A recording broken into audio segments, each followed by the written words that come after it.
Today, I am so delighted to chat with Mr. Solomon Jagwe, who is going to share with us about the Ugandan rich culture, rich history, and so much more. Stay tuned because you really don't want to miss this.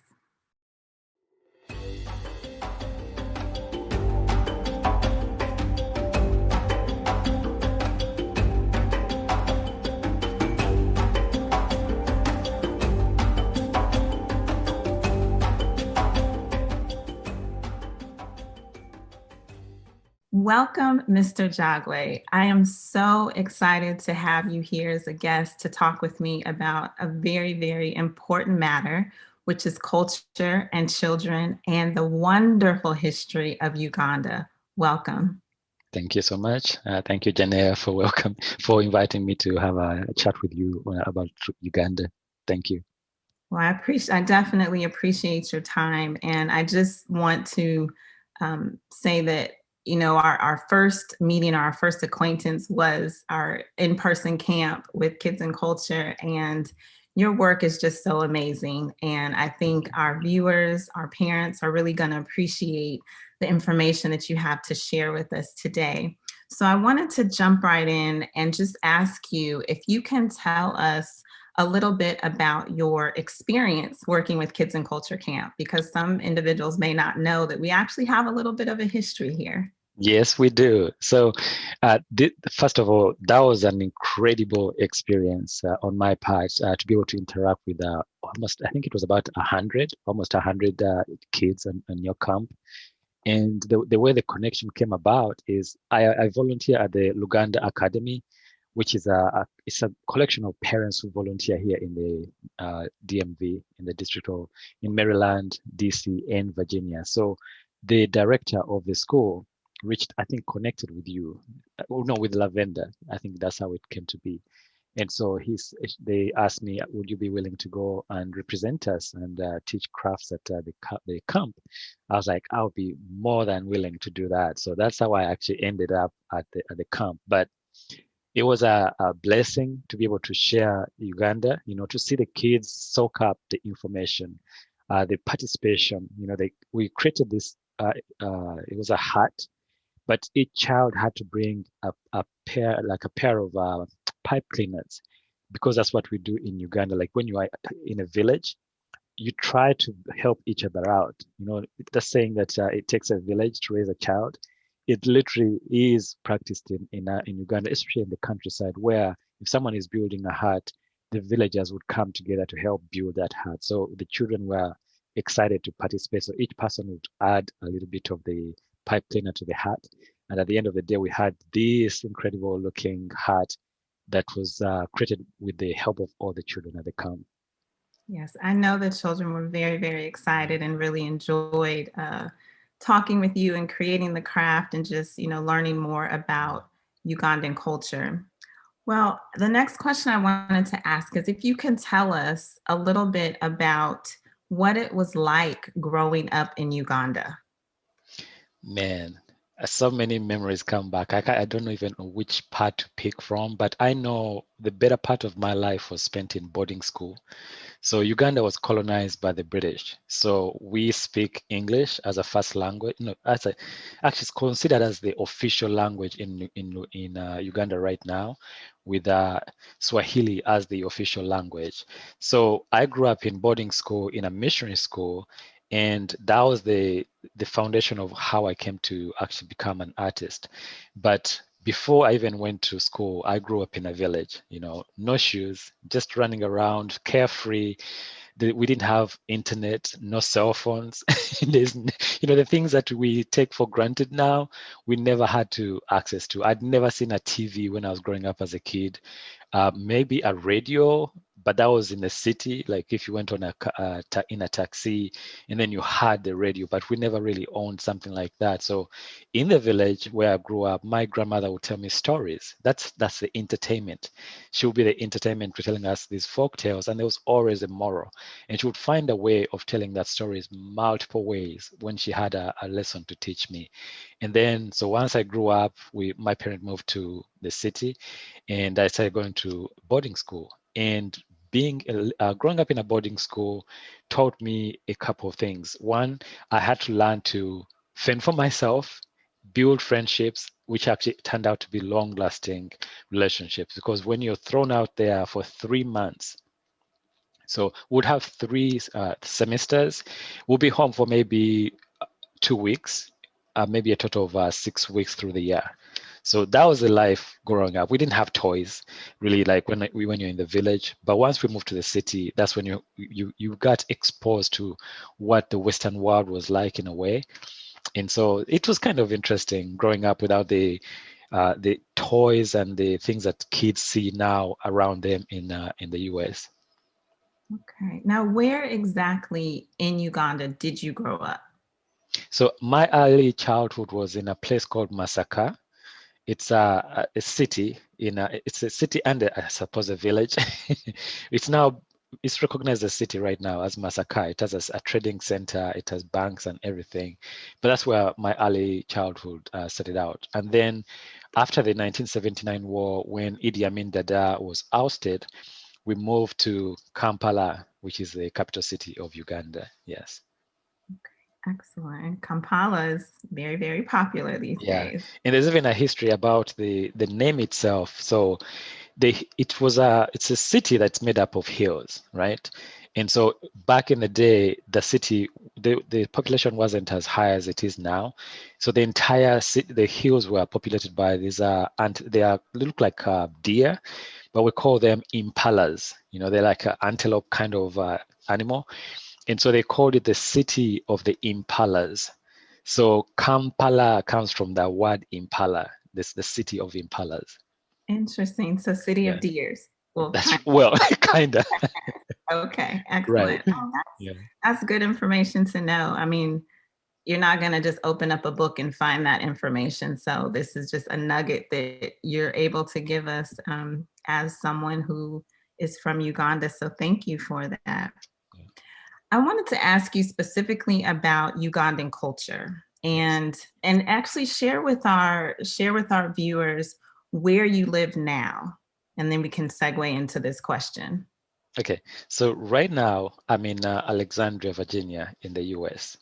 And I came here in 1996. I got a scholarship as to do a degree in fine art.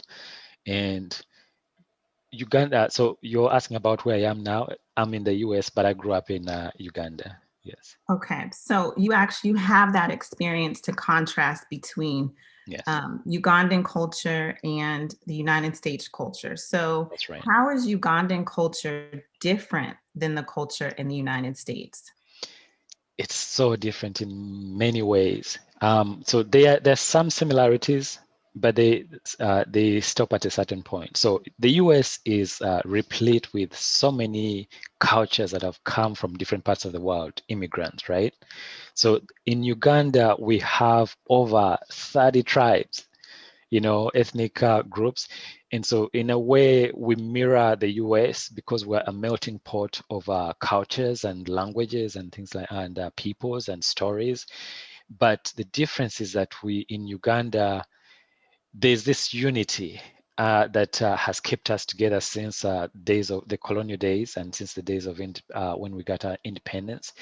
And we I think just like the states are kind of united and they're working together across borders, our cultures are blended. So there's a lot of intermarriage, whereby, for example, one tribe, because you went to school, a boarding school that has multiple kids that come in from different tribes, you make friendships, you date.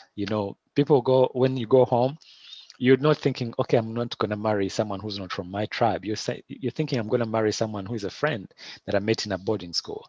And so that's how it has brought us together because there are these threads that bond us, even though when the missionaries came and the colonialists came, they forced us together. That unity has kind of survived the years.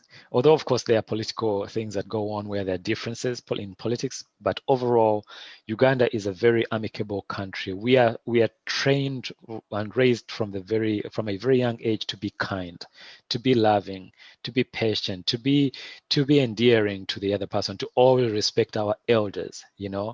So there's a difference here because sometimes I go to the mall and I see how kids are raised and how they treat the older people and how, like, I even see nursing homes here in Uganda. You don't send a grandparent to a nursing home. You stay with them until the day they die. And so there's a difference there because you are so, it's such a close-knit, uh, uh, there's a close-knit culture and there's something that is in us to work together as a country, as groups of differing languages. Yeah. Excellent. So, when Kids and Culture came up with the theme, Uganda's Unique Unity, Oh man. that was on point, It correct? is, it is on point because I think they will tell you that when you go to Uganda, the first thing that you notice about Ugandan people is how friendly they are. And that is so true because we've been raised that way. That's how we've been trained, raised up to be loving. And I think that's why maybe it was in a way our undoing when the missionaries came, rather than when the colonialists came, because we were so welcoming. You know, we wanted to welcome people. We embrace you. We feed you. You can't go to someone's home and they don't pull out food. And you, if you say no, it's actually it's offensive to say no. Now, if you go to Uganda and you visit multiple families, please go on an empty stomach because you're gonna be fed every single house that you go to. Excellent. Yeah, That is a wonderful tip, and hopefully yeah, one day I have had the opportunity to travel to several African countries. Uganda is not one of them yet, but yeah. hopefully one day I will get there. Well, thank you. Those Please, were some. please go. Yeah, you have to visit Uganda. Yes, I it's on my list. So I hope hopefully one day I'll be able to do that. Um, I want to shift gears a little bit here and to talk to you more, well, still along the lines of culture, but why do you believe it's important for parents to teach their children about Ugandan culture and history? I think it's important both here in the US and especially what we call the diaspora, because when you're removed from your homeland and you're brought to the US, a lot of the kids are, there are some kids that are born here, like Ugandan parents who are immigrants and they've come to the US. And so their kids are born here. So it's important for them to know the roots of their culture. But for someone who is a student in a school here in the US, it's important to know about the values of other people. Because if you don't know the values of other people, you're not going to respect them. You're not going to value the things that they value. You know, you won't understand when they say something because there's a difference in language. Like when I first came to the US, I remember I discovered real quick how dynamic language is because I was then interested in who is my wife now, Kim, and I wanted to date her in college. And so there's a difference in how you communicate, right? And this goes to language and culture.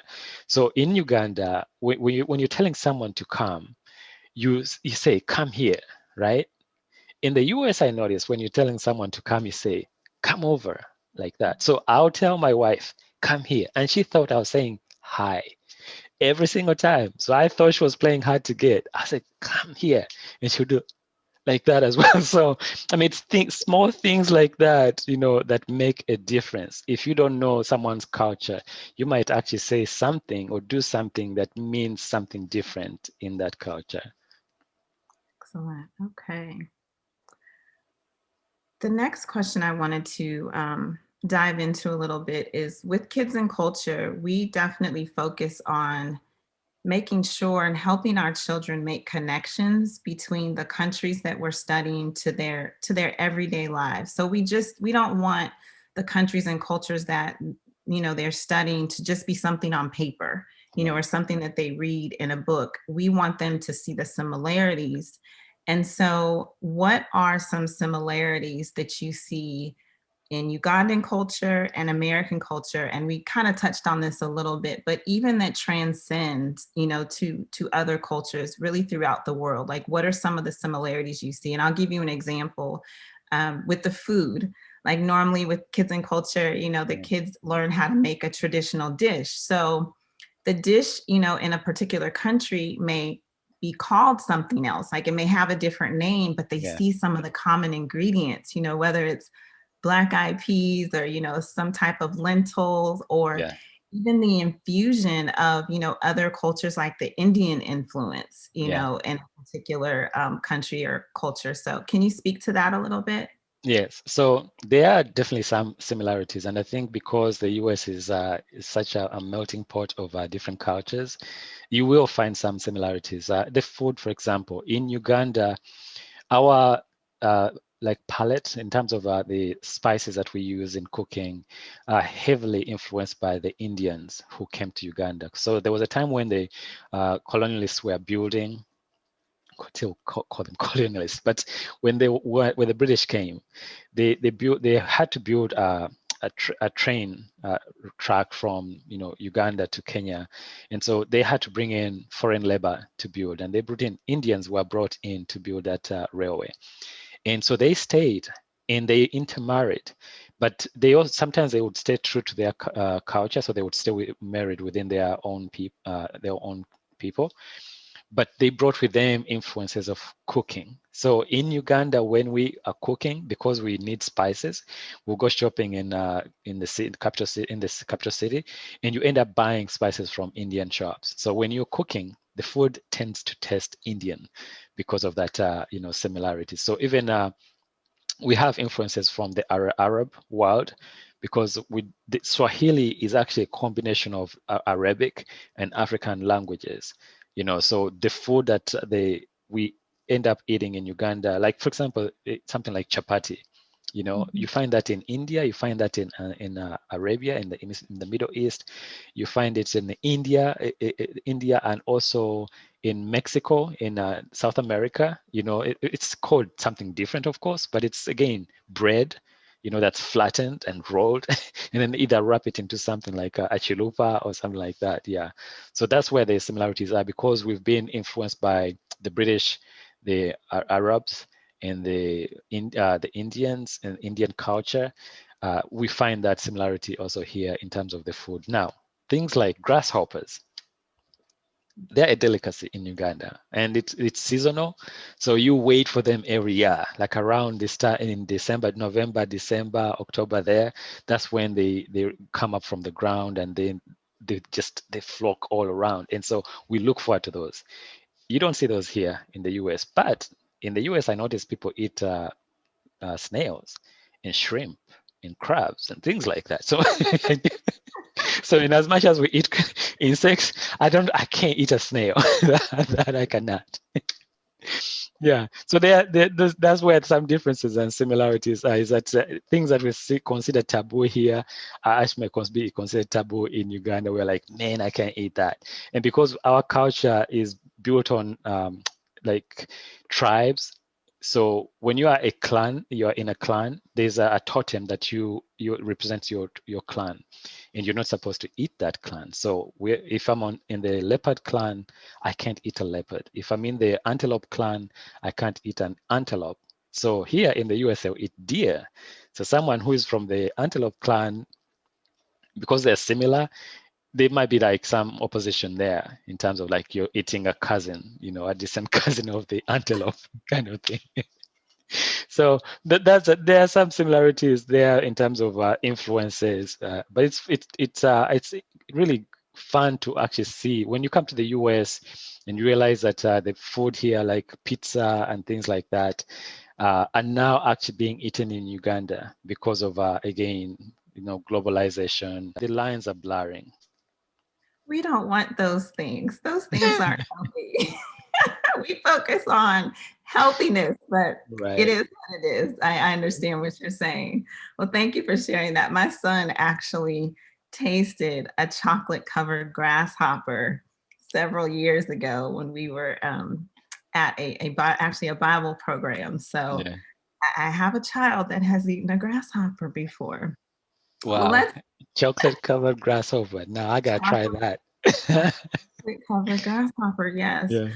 Well, let's talk about your incredible work. And, before we got on camera, I just shared with you, and I want to share with everyone that's watching. Mr. Jagwe's work is incredible, doesn't even really describe it. I mean, I can't wait for the day when his short stories, his films, his book, they are on PBS and some Yeah, other just global networks because the quality of your work, the detail that you put into it, and the engagement, that you're able to involve the kids, just to get the kids captured and engaged in it. It's phenomenal. And so I want thank to you. thank you for your incredible work. And I want to talk about that a little bit. So, can you share with us how you became interested in all of the creative work that you do? Man, first, let me thank you so much for appreciating the work that we are doing. It really does take a team effort. There are some people that I'm working with right now who started as volunteers, for example, because I started as a one-man team, and then over the years, as people looked in and they saw the vision that I had, initially it was just for my kids, because my wife is African American. She's born here in Ohio, and I am born in Uganda. So there's a mixing of cultures, but because she was a stay-at-home mom for about 6 years, she was desperate for something, to help her teach our kids our language. So she approached me and said, "Someone, you gotta help me here." And so I came up with the app initially for my kids to help them learn my language and to help my wife. But then, the moment I shared it, the first time we shared it was 2017. It was the first time I shared with about 500. It was a convention, and then I learned about the need from other parents, because so many parents who are here in the US, in Europe, in Canada, are also going through the same struggles, where I'm trying to help my kids retain the value of their culture and their roots as much as possible. Because when they're here in the US, they are considered African American, but they are Ugandan, by blood. And so it's very easy to lose your identity if you don't know where you're coming from. And that's why we're focused on doing that. And I'm appreciative for every single person who has come along, who has helped in the creation of the content itself. It's a team effort. And the app itself has been a blessing because when we started out, for example, this year, I think is the first time that I've truly, truly seen the way, because I'm a believer, I'm a Christian, but I know when we were created, I believe we were created for a purpose. And I knew this year why the app was created back then in 2012. I didn't know the pandemic was going to happen. When the year started out in March, when everything shut down, we had about maybe 800 downloads. But as we speak, there are about 9,300 downloads in over 140 countries. And the reason why it has spread so much is because parents are at home right now with their kids in lockdown, and they're looking for content for their children to engage with.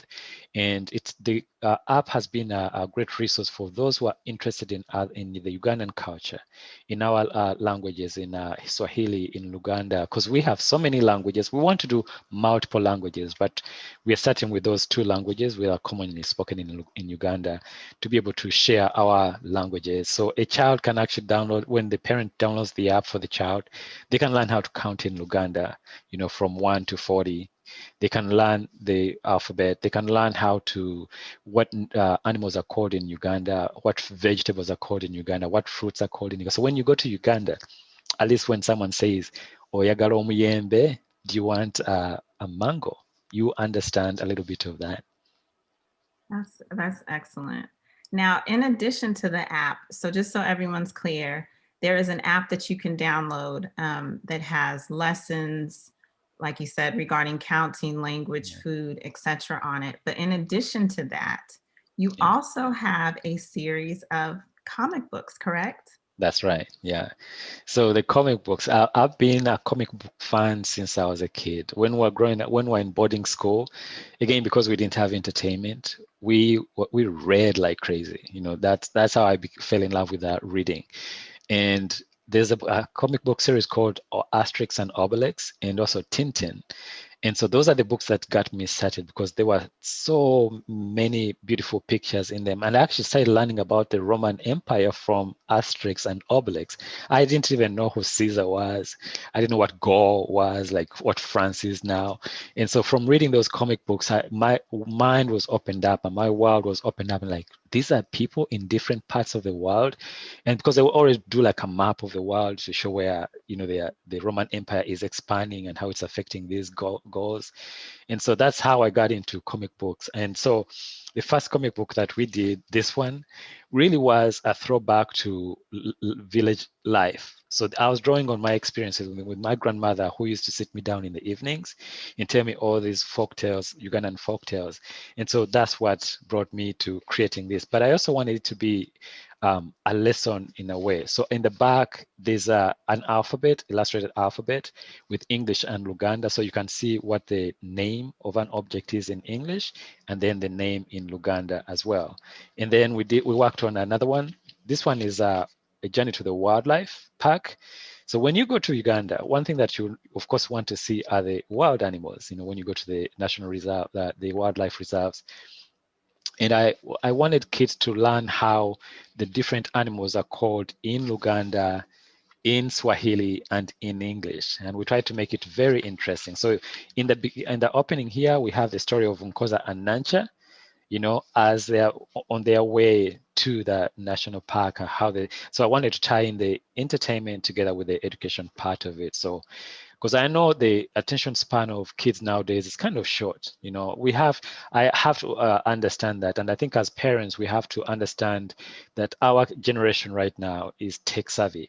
They're so focused on like visual stimulation. They are visual learners in a way. So gone are the days of where we used to use like textbooks and theory. You will have to visualize the idea.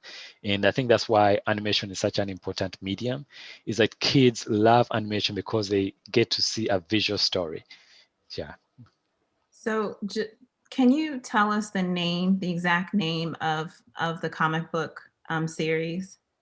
Yeah, so it's The Adventures of Nkoza and Nancha, which is right there. Nkoza and Nancha. Yeah. And it's based on it follows these two kids, the sister and a brother. And those two are actually inspired by my kids. So my daughter is actually the voice actor of Nancha, the little girl in the animation. And my son is the voice actor of Nkoza, who's the little boy. So we did. It's my daughter and son who inspired these two kids. So the series is The Adventures of Nkoza and Nancha, and it's available on Amazon if you want to buy it. But it's also available in our app. You can unlock it and be able to. When you unlock and purchase tokens, you can read it using your tablet or your phone. Yeah. And I downloaded the app. So Thank I'm you. going to be practicing and learning some Luganda and That's Swahili. right. Yes. It's amazing how our children inspire us to do things. That's And right. I think it's wonderful how you're able to incorporate your children into your creative process and for them to actually see what their dad is doing and to be a part of it. I Yeah. think that's that's part of the training process. It's part of them learning to appreciate what you do, but then Yeah. also preparing them to be successful, in the future. So with Yeah. kids One and thing, culture, let go me ahead. add something real quick. So, in addition to, I think what's lost sometimes when you see projects that are growing and the impact that they're having is that there are people behind that are never mentioned. I want to give a shout out to my wife, who's been there. She's been my best support and also my best critic. So the quality that you see in the content is because my wife has been there, because she's a teacher. She's been teaching over 10 years in the public school system, and she teaches pre-K. So her expertise and her ability to interact with children has been so helpful, because as a guy, there's some things that as a dad, especially growing up in Uganda, parents have different roles. Moms tend to be more motherly, and they're the household, they keep the household together, and the men tend to go out like the way it used to be. The men will go out and hunt and bring back the meat, and then the women, the mothers would cook the food. And that's how it is, because family time, like when it comes to mealtime in Uganda, it is when you appreciate the mom the most, because you realize how much she's been in the kitchen cooking and all that. So my wife, she actually introduced this character Princess Anitandra, and she was inspired again by her own life story. She has 5 sisters, and one of them is actually, she's a paraplegic, and so she's in the story in one of she's actually in a wheelchair right there. Her name is Nisi. She's an artist, and so that she's taken her life experience as an African American mom who's raising 2 kids that have African roots and contributed to bring this project to life. And so I want credit to be given to her for how beautiful this work is because of the influence that she's put into the work as well. And you just earned a whole bunch of brownie points for acknowledging your wife, because in just reading information and looking at all of your websites and the work, I definitely saw her hand in it. And I had intended to ask you about her, but I'm glad that you beat me to it. So Kim, when you watch this, you get some extra points for tonight. Yeah. And I think what you said too about the home and the home environment, and the appreciation, with Ugandan culture, around dinner time. I know in my household, my boys are 12 and 15, and they cook dinner once a week now. But I can tell you how much more they appreciate, me and the work that I put in when it comes to the meals, because they're learning how to do, they're learning how to do it themselves. And actually, absolutely. Just this week, I took a stab at making some injera, Ethiopian injera, and I made a whole, Ethiopian meal. And whew, that was a lot of work, but they appreciated it. They appreciated it so much. So that's wonderful. And I thank your wife, for her efforts and for all of her input, and the creativity that she's brought to your work. One thing I wanted to ask you about was your awards. So you are an award-winning filmmaker. I don't even know how many awards you've won, but I know you've won several awards, for the short films, the children's films that you've created. Can you share with us 1 or 2 of those awards and what specifically they were for, and perhaps maybe a favorite short film that you've created? Yes, I wish I could actually share my screen because I'll show you some of the pictures. The short film that you mentioned is called The Adventures of Nkoza and Nancha in Jovu, the Elephant Tale. And so this is again based on one of those stories that my grandmother used to teach me when I was growing up. And the beautiful story, it's a beautiful story because it talks about being appreciating how you are created.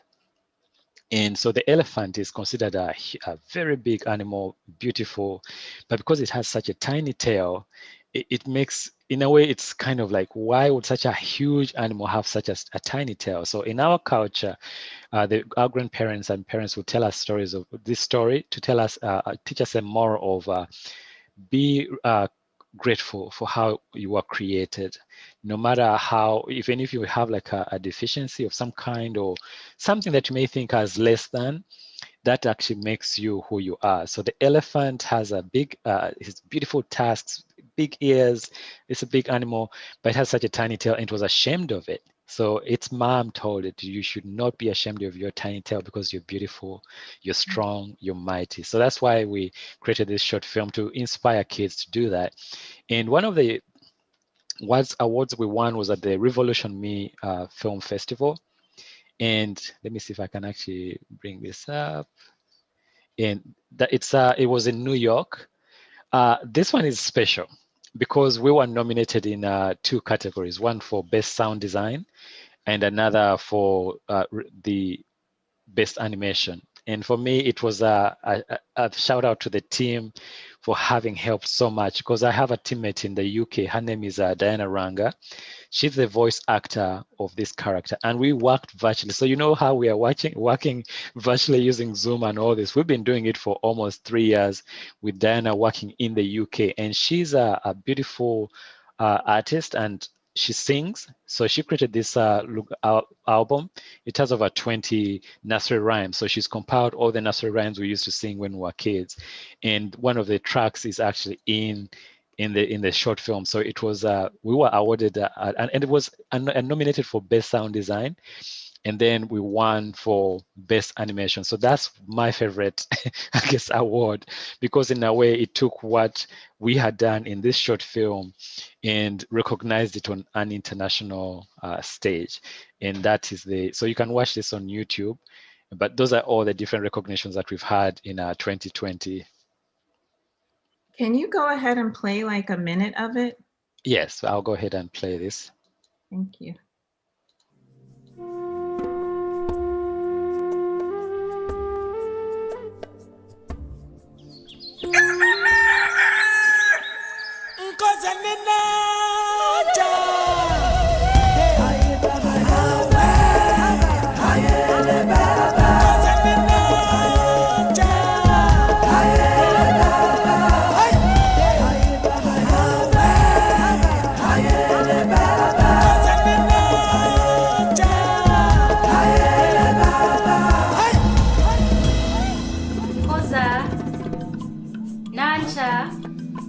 It's bedtime now. And remember, I promised you a story. With you, Nancha. With me and Koza.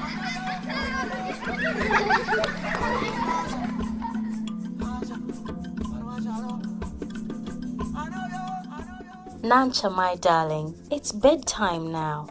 But before you go to sleep, I'd like to tell you a story about baby elephant. Yes, Mama, I love elephants. I know you like elephants, but do you know what an elephant is called in Uganda? Is it called Anjavu? Yes, that's right. It's called Enjovu. Now I want to teach you a song we used to sing back when I was growing up. It goes like this. Enjovu, Enjovu, Enjovu.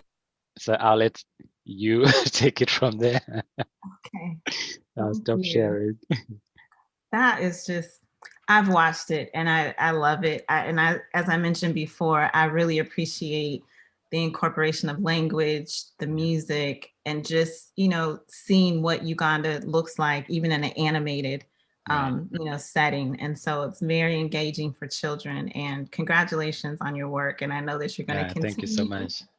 To have many more awards, to receive many more awards. And I'm just going to be waiting for that PBS. I'm going to be waiting. Right. So I wanted to dive a little bit into some more into your creative juices. So one of Kids and Culture sub-themes, educational sub-themes that we weave into our programming is nothing but nature. So the children learn about, the plants, animals, insects that are indigenous, to a particular country. Right. Now, when I was looking at some of your information and I saw a segment that you actually get your inspiration from nature in terms of things that you create. Can you tell us more about that? So I grew up in the countryside. And one of the things that I learned earlier on, I think because of the stories, my grandmother told me, there was always a moral of wildlife conservation. And the very nature of our clan system is that it's in a way conservation where you're not allowed to eat a certain type of animal. And so I grew up loving wildlife, having grown up. And the strange thing is that people assume that because you're from Africa, you've actually seen all the wildlife in Africa. By the time I came to the US, in 1996, I had actually never seen a lion with my own eyes. Fact. So when you go to Uganda, don't think that you're gonna see lions roaming around and leopards in trees and things like that. No, those things are actually in places where they are reserved, and you actually have to go to the national park to see them. And we try to live alongside the wildlife, and it kind of creates a friction. Like in the windy impenetrable forest, where the habitat for the mountain gorillas is, there's been a lot of encroaching on that forest. As the population increases, people are cultivating more and more and cutting down the trees and using the trees for firewood. And so that has created and has been impactful on the habitat of the mountain gorillas. And there are about 1,000 or more left in the wild for the mountain gorilla, for example, and so those are endangered. And it's mainly because of the human factor through poaching and through the deforestation when their habitats are destroyed. So it's extremely important for children to learn that as you're growing up, and especially in Uganda, because we are such a young country. 78% of Uganda's population is 30 years and below, and about, so this, we are very, very young, and all the older generation is dying away. And so the youth have actually taken on the mantle of becoming the next wildlife rangers. And so it's important for them to know that there is a challenge going on right now, and you need to be participating in the contribution of conserving, so that you can actually see them. Like right now, there's I think it's the white rhino. It's like almost there are species that are becoming extinct in our lifetime right now, and which could have been avoided had it not been for poaching and the demand for that. So if you're a child growing up and you see that there's a demand for ivory, for example, don't buy ivory trinkets, for example.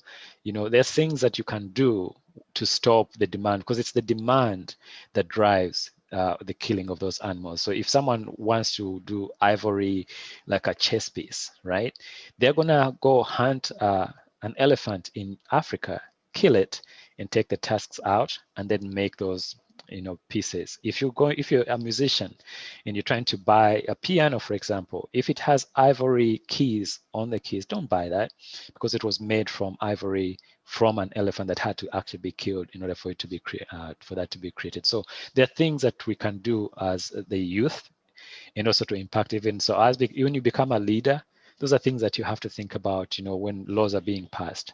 How can we contribute to conserving the endangered species, and also the ones that are also, then they may not be endangered, but they are on the cusp of becoming endangered. So you mentioned the mountain gorilla Yes. in Uganda, and one of the main things, one of the key pillars of Kids and Culture is that we want children to live mindfully. And so with that, we want them to make smart choices, not just about what they eat and, daily exercise, but also, about the people they surround themselves with and how they can contribute positively to, individual communities and the society.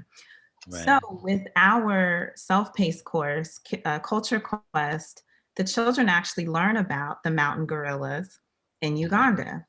And Right. so I'm aware that you have a film that you're working on about the Yes. mountain gorilla. Can you please tell us more about that? In addition to Uganda, what other countries are the mountain gorillas in? Because I believe there were 2 others. Is that correct? Yeah. So there's Congo and Rwanda. So those are the 3 countries. So it's called the Democratic Republic of Congo, which borders Uganda to the west, and then to the south of us is Rwanda. So we share it's the Virunga Mountains and the Bwindi Impenetrable Forest. It's all in that area right there. All right, so this is the animated film that I'm working on. When I was growing up, we had no idea that even mountain gorillas existed. We had them in folk tales, as monsters.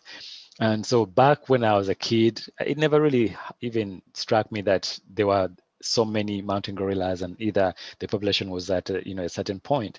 It wasn't until I grew up, went to boarding school, and started studying geography of Uganda, and then they taught us about the wildlife in Uganda, that I actually realized, what, there's a major issue going on. And at the time, there were less than 800 gorillas when I created this film. So the work that I was doing was raising awareness to the hard work the wildlife rangers are doing, and the conservation effort, and the challenges that they are facing. So this is a photo that came out back in 2007, when a family of mountain gorillas was massacred. You can see such a beautiful creature like that killed, and this is a silverback. So when you kill the leader of the gorilla group, you've kind of destabilized the entire structure, because they're so family oriented.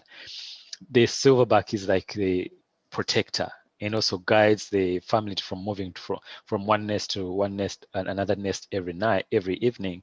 And so it destabilizes the entire structure. So this film was created to raise awareness to the plight of those mountain gorillas, but also to share the impact that it's having on local communities like the Batwa tribe. These are endangered. You hear of them as called pygmies.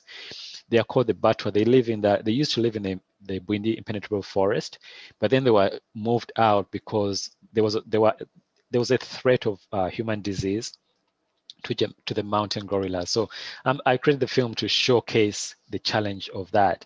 And going back to the inspiration, so I was telling you about how my artwork is influenced by nature and all that. So even when I was creating this art piece right here, I was thinking of the mountain gorillas because when the poachers lay the traps, the mountain gorillas end up losing limbs because that thing clamps down and cuts off the limb. And when the mountain gorilla has no hands, it can't climb a tree to sleep.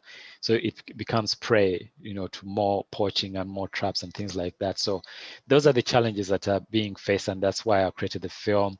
I'm fusing my artwork. Sometimes it starts as a sketch, but it's heavily influenced by the wildlife that I've come in contact with, because I actually did go down to the mountain gorilla, to the Bwindi impenetrable forest, and came in close proximity with the mountain gorillas for the very first time. They're majestic creatures. It's an amazing experience. So one of the things that people do when they go to Uganda is do their best to see if they can actually see them. But when you see them, you see the reason why they are worth saving. And so one of the things that I've also I encourage children, the youth nowadays, is that you see how technology is impacting the way stories are being told. So this is a technology called motion capture. And we actually use that to create the motion capture in the film to bring the film to life. And I'm going to play a real quick here. Turn it down. But you can see like what the person is doing is exactly what the model is doing. So as for the youth out there who are interested in telling stories, especially that has to do around culture, we can use the technology around us to be able to bring those stories to life. So thankfully, we are in a day and age where the technology is accessible to us. But I encourage the youth to definitely look into how storytelling is changing. Back then, we used to just sit around a fireplace and someone tells us the stories. But now animated movies like, The Dawn of the Planet of the Apes, you can see how, and like films like Avatar, how that technology has been used to tell the stories of an indigenous people who are fighting to survive.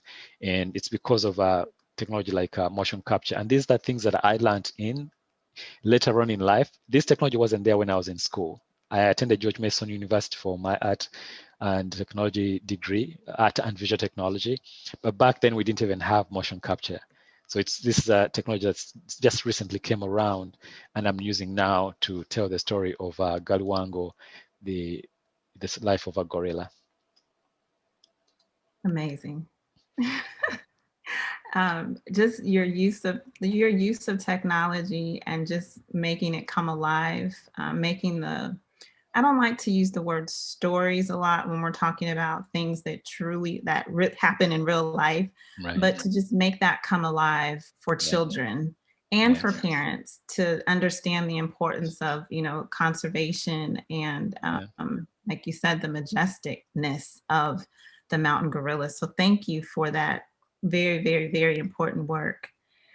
I wanted to shift gears a little bit here to languages. And we talked about Swahili and Luganda and a couple things earlier, but I know that there are studies that have shown that when children are introduced to foreign languages at an early age, it actually helps them to have a more respectful approach and thoughts about the people that actually speak those languages. Right. And through Kids and Cultures programming, we definitely, when we study different countries, we try to introduce common greetings in, the particular language of that country or languages to our campers.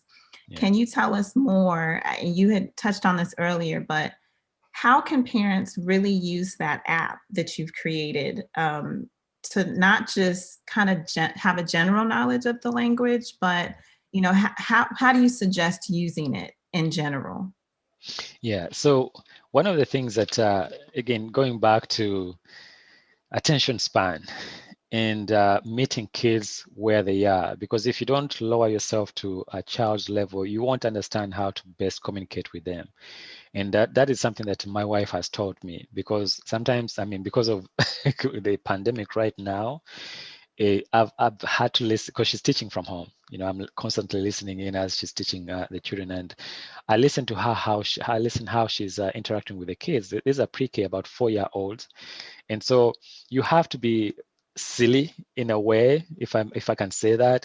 You have to go down to their level so that they can understand you. And so what we've done with the Nkoza and Lancha app is that we've made it fun. We've made language fun, because I don't want to use the same approach we used when we were growing up. Because when I was in Uganda, growing up in during our days of our boarding school, they actually punished us for speaking in vernacular, because we were attending a missionary school. They forced us to speak English, and they made it such a unpalatable experience. I don't want to go through that, and I don't want any child to go through that experience of learning a language, but thinking of it as a burden. So that's why we've made it interesting. So with the way we structured it is that you have the lessons, right? And under learn, for example, and let me see if I can adjust that so it's easier to see.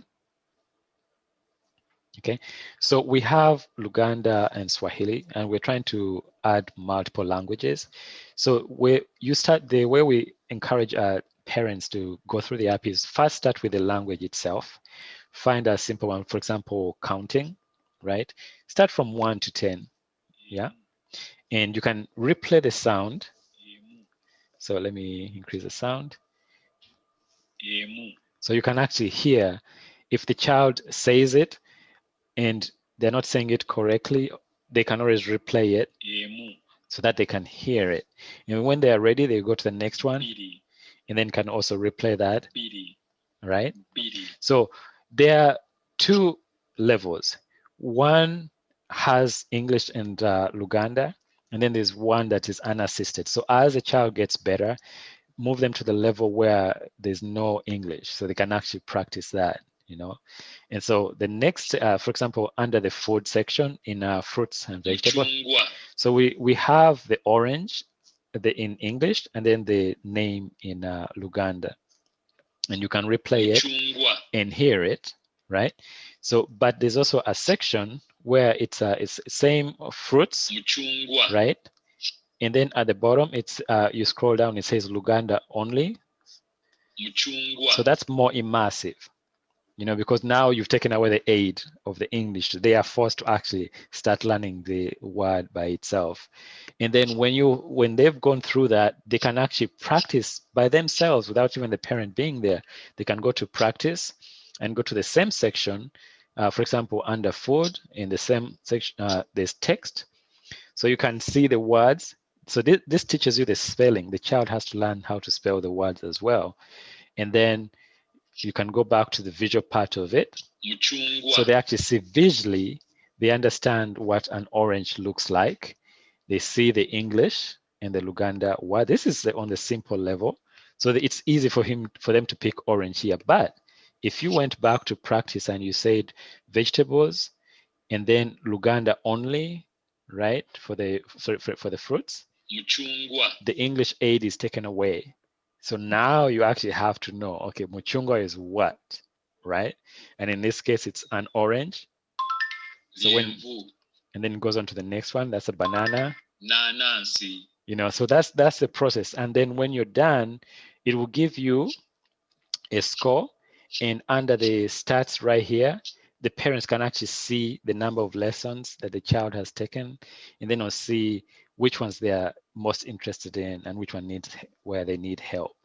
And so what we did also, to make it even more fun, we made a game out of that same lesson. So you go into games, you go into, for example, the Luganda names in fruit. So we have the visuals, and then we have the sound. So they can learn how to hear it. So in the game, So now you're challenged. You're given a time stamp over there. So you have to quickly, it's a game. And the reward system is that the kids can compete, right? So that's what we're trying to do, is trying to gamify the entire learning system, so that it's not just the language, learning the language, but also having fun. And then we have also videos where you can actually hear some of the songs. For example, here, this is a Itsy Bitsy Spider.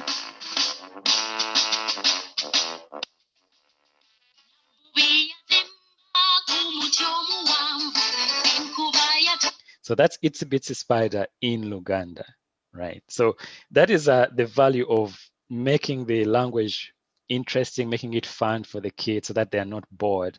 And because it's visual, the more visual aids that you give to a child, the easier for them to remember. And I think maybe that's why they love animation so much. And for example, for Frozen, you see a kid singing that song, and because they watched the song in the movie on the TV, and they sing it out again and again. And that's how language is taught. Like back then, when we didn't have computers in Uganda, we learned language because we listened to the nursery rhymes by our grandparents and things like that. That's the approach we're taking here. We're trying to make it as fun as possible for the child to be able to engage and then carry on. So please give it a chance, give it a try. Absolutely. Well, thank you. And I do think that um, particularly with our newest self-paced course, and I'm going to get your opinion about that in just a minute, but Uganda is the first country that we introduced. And yes, and I think that parents can take it a step further, because we do introduce just some of the, real basic common greetings, but they can dive deeper and download that app, and their children can learn much, much more, in addition to that. We need that initial introduction, but Absolutely. then, a deeper dive can be taken by the parents and the children. And I think that our programs complement each other.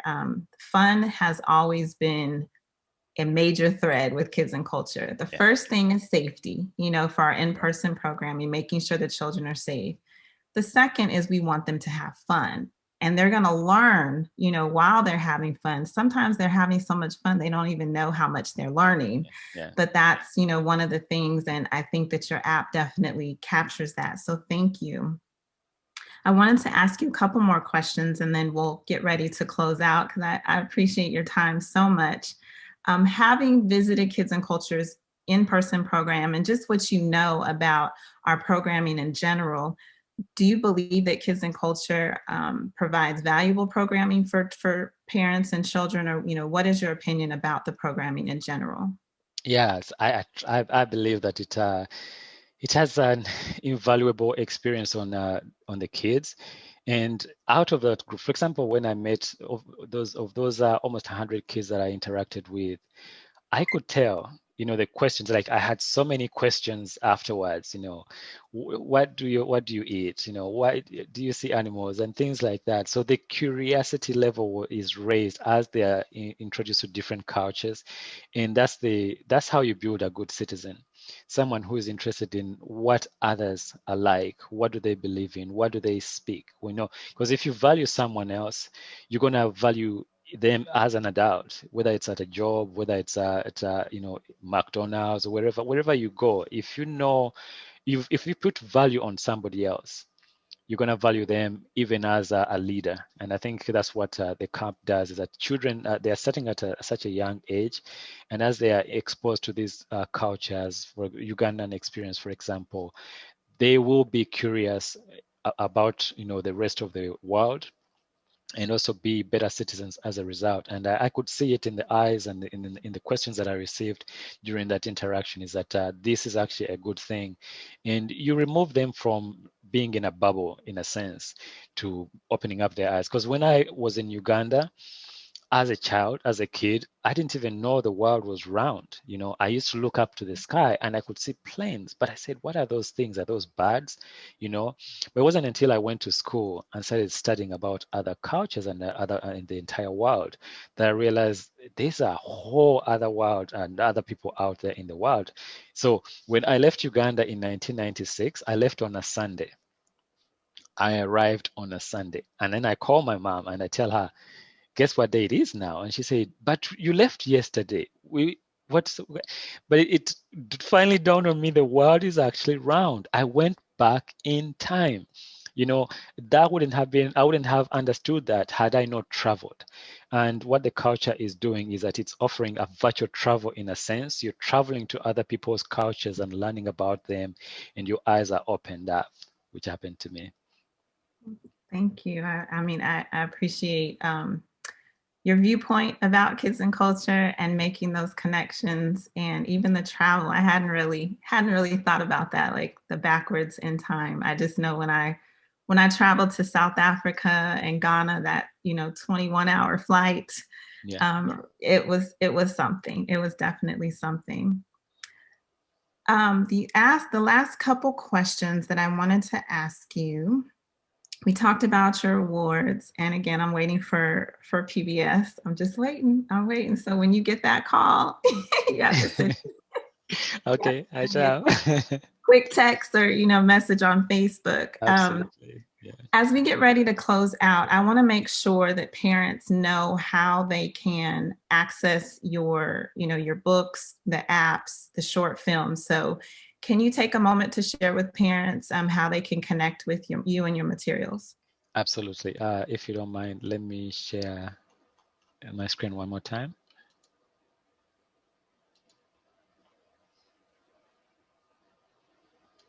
And I was looking Okay. in the back there. Are those some of the action figures that you use that you have next to you? Oh yeah. So I intended to mention that because the day I came to the camp, we used pipe cleaners, to create.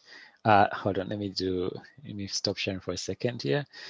All right. So the day I came to the kids and culture camp. So we used these, right? So when I was growing up in Uganda, we didn't have toys, so we actually made our own toys. We made them from banana fibers, and we made them from sticks and things like that, and wires and things like so. I had to find something for kids here in the US that was an equivalent. What could you use? And they're called pipe cleaners. So I made a toy, and this toy actually works, where the wheels actually move like that. Right? So that's how we entertained ourselves. And I also made a bike. You see that?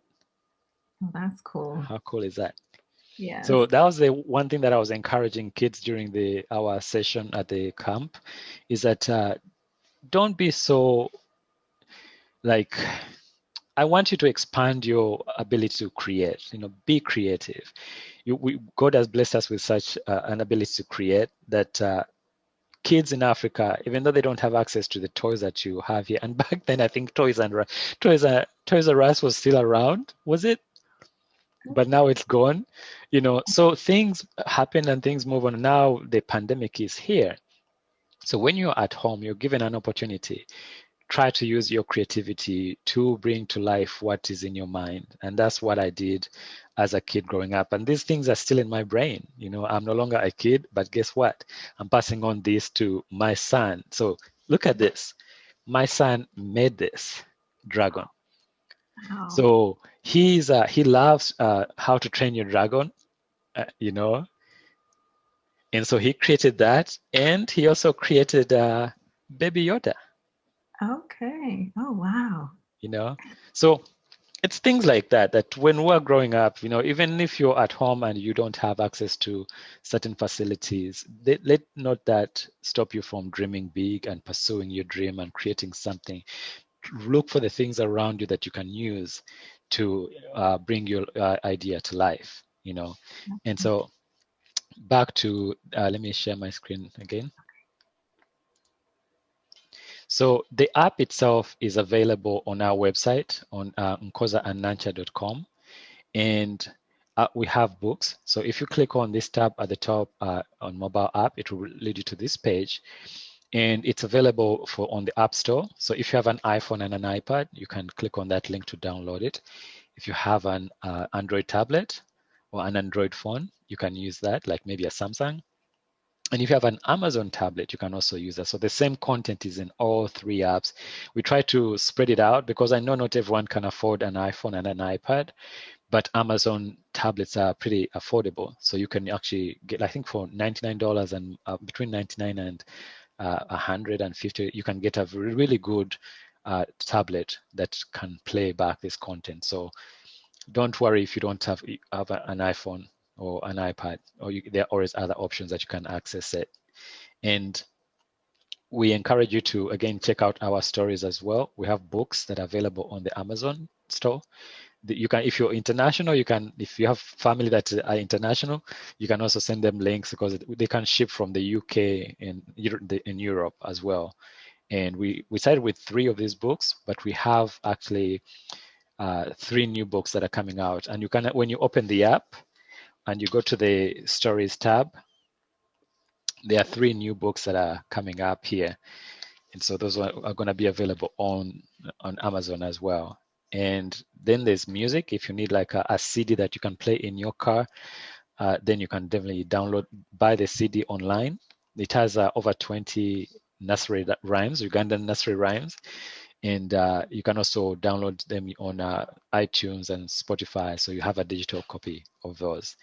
And please spare a minute to subscribe to our YouTube channel.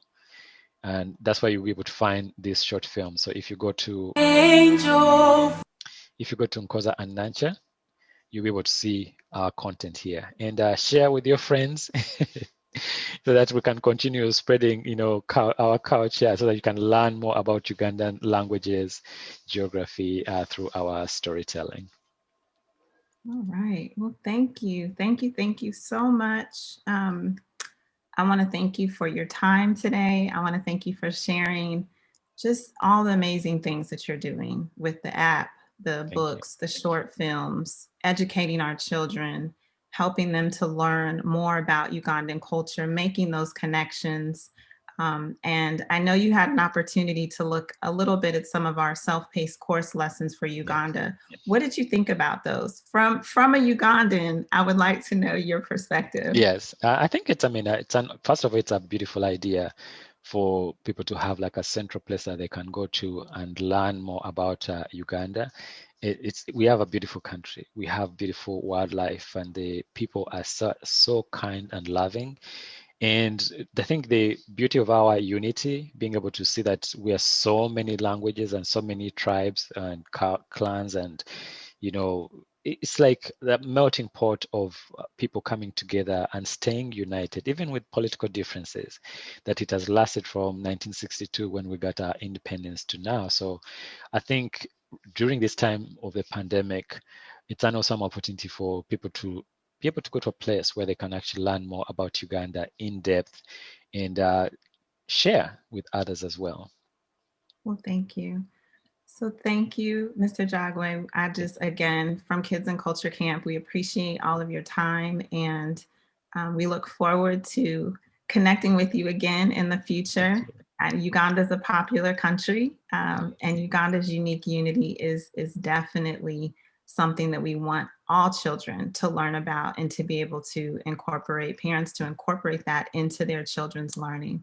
Yeah. So we wish you the best. God bless you for your work. Thank you. Yeah, thank you so much, Janae. And I look forward to, when the pandemic is over, to visiting the camp again and sharing more about Uganda, because I know there are so many other cool things that we're working on that I would love to share with the kids, and to teach them more things, how to create more crafts from that we used to create as children. And thank you for the work that you're doing. I truly believe it's going to impact children. And I was watching I went to your website, and I think it was a Facebook page, and I saw how you're highlighting kids who have come through the camp when they were kids and what they're doing now, and how that it has impacted their life. Some of them actually making career choices to actually go down that path in entertainment and sharing the culture and the experiences that they've done. So thank you for the beautiful work that you're doing. Thank you. Well, we appreciate you again. So that will be the end of our segment here. You can also visit our website at www.kidsandculture.com.